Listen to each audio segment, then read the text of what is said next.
Olá, bem-vindo ao Especial Tá Explicado. Um dos assuntos de hoje são os crimes de responsabilidade.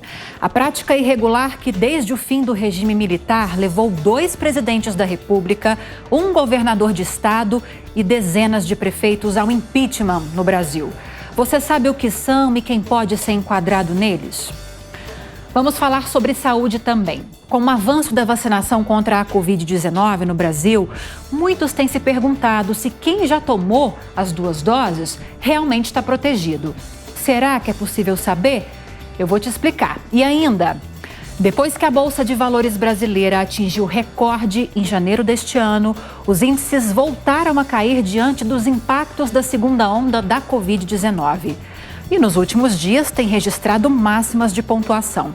Você sabe como funciona o sobe e desce da Bolsa de Valores e como o Ibovespa é calculado? Tudo isso a partir de agora.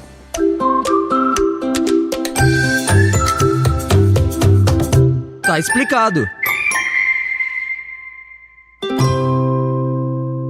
Os crimes de responsabilidade são infrações político-administrativas cometidas por agentes públicos. Geralmente são irregularidades ligadas ao descumprimento da Constituição, que, por serem de natureza política, são julgadas pelo Legislativo.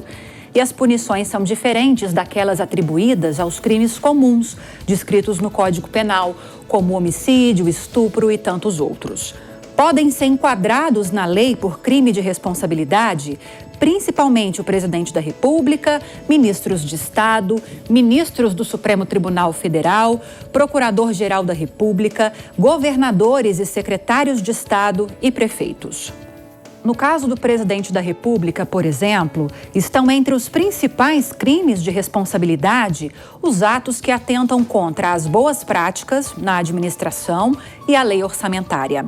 Se houver indícios de irregularidades, qualquer pessoa pode apresentar uma denúncia contra o presidente à Câmara dos Deputados, que decide pela abertura ou não de um processo de impeachment. Se instaurado, o julgamento é feito no Senado. O procedimento é o mesmo para denúncias contra ministros de Estado. Desde a redemocratização no Brasil, 2 ex-presidentes da República sofreram impeachment.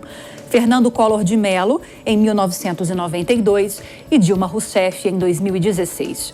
Em relação a crimes de responsabilidade praticados por ministros do STF e Procurador-Geral da República, o rito é praticamente o mesmo. Só que a denúncia deve ser feita diretamente ao Senado, que apura os fatos e faz o julgamento. Já infrações atribuídas a governadores e secretários de Estado devem ser reportadas à Assembleia Legislativa, se cometidas por prefeitos, à Câmara de Vereadores. A lei do impeachment estabelece que quem comete crime de responsabilidade está sujeito à perda do cargo, além de ficar inelegível ou proibido de exercer qualquer função pública por até 5 anos. Independentemente do julgamento dos parlamentares, o político também pode ser processado e julgado por crime comum.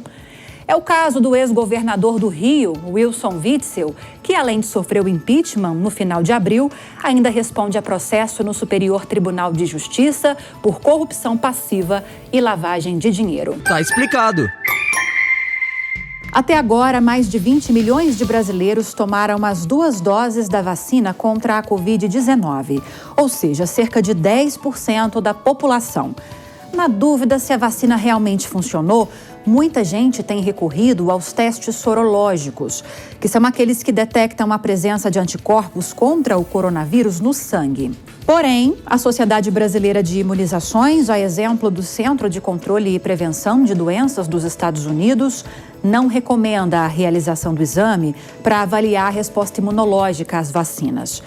Isso porque nem todos os testes trarão resultados precisos e, por isso, podem causar mais confusão e insegurança do que realmente ajudar no controle da pandemia, como explica a diretora da entidade brasileira, Flávia Bravo. A gente não conhece o que se chama de correlato de proteção, ou seja, qual é a quantidade de anticorpo que eu posso considerar como a quantidade de anticorpo que é protetiva. Além do que, a resposta imune é muito mais complexa do que só anticorpo.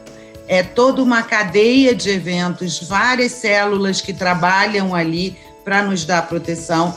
Anticorpo é importante, sim, mas a gente também tem a imunidade celular, que é feita às custas dos linfócitos, os famosos CD4, CD8, que tem um papel importantíssimo e eu não consigo verificar essa resposta com um exame de sorologia. Outra preocupação é em relação às variantes do coronavírus, já que não se sabe ao certo se as vacinas disponíveis realmente protegem contra as novas versões da doença. Embora a dosagem de anticorpos não seja recomendada para a população em geral, o presidente regional da Sociedade Brasileira de Patologia Clínica no Rio, Hélio Magarinos, explica que o procedimento pode ser indicado em situações específicas, até mesmo para avaliar se haverá necessidade de uma terceira dose no futuro. De pacientes idosos, pacientes que têm algum tipo de imunossupressão, tá? Ou até pacientes mesmo que estão em contato de risco o tempo todo, né? Profissionais de saúde, que continuam em contato com o vírus, esses às vezes precisam saber se realmente produziram anticorpos ou não, se estão mais protegidos ou não. Então, para esses casos, existe uma indicação, apesar de não formal, mas existe uma indicação, consenso de que pode ser que seja interessante, sim. Nestes casos, segundo o especialista, a recomendação é que o teste sorológico seja feito no mínimo 3 semanas depois da segunda dose da vacina. Tá explicado.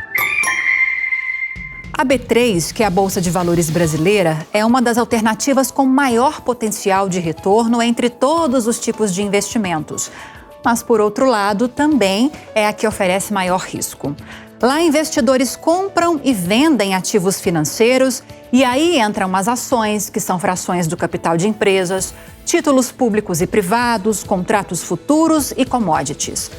Em janeiro deste ano, o Ibovespa, que é o principal índice que mede o desempenho das ações na B3, ultrapassou os 125 mil pontos. Depois disso, os índices voltaram a cair, refletindo as incertezas fiscais e as preocupações com a segunda onda da pandemia. Mas como é calculada essa pontuação? Quem vai responder é o economista Pablo Spyer, apresentador do Minuto Touro de Ouro aqui na Jovem Pan. Pablo, bem-vindo. Olá, Lívia, obrigado por me ter aqui de novo. Vai, Torinho! Dessa vez eu trouxe o meu melhor amigo, o Touro de Ouro, que é o símbolo da Bolsa Brasileira. O índice Bovespa é uma carteira teórica que muda a cada 3 meses. Então, diversas ações, se não me engano, são umas 80 ações, elas têm um peso teórico. Sei lá, Vale pesa mais ou menos, representa 10% desse índice. Petro também, Bradesco, Itaú. Se a Vale vale 10% do índice e a Vale estava custando R$100, ela representa R$10 no índice. Então aí você soma todas, de acordo, multiplica pelo seu peso e você chega lá, vamos supor, os 120 mil pontos. E aí cada contrato de índice vale R$120 mil. Se você tiver 100 contratos, equivale a 12 milhões de reais. O problema é que se cair 10%, você perde 1.2 milhões. Mas se subir 10, você ganha 1.2 milhões. E como lidar com tanta oscilação? Você tem que investir devagar, você tem que conhecer as empresas que você está comprando. Eu acho que quem está começando não deve especular, deve investir. Se você pegar 10% do seu patrimônio e colocar na bolsa, você está especulando, não está investindo. Para investir, você tem que diversificar os setores, dentro dos setores diversificar as ações, mas sempre não esquecer que tem que diversificar no tempo. Você tem que entrar devagar e investir pouquinho todo mês. Tá certo, Pablo. Obrigada, viu? Um prazer é todo meu. Obrigado por ter de novo. Vai, Torinho! Vai, Torinho! Tchau, tchau! Tá explicado? Até a próxima.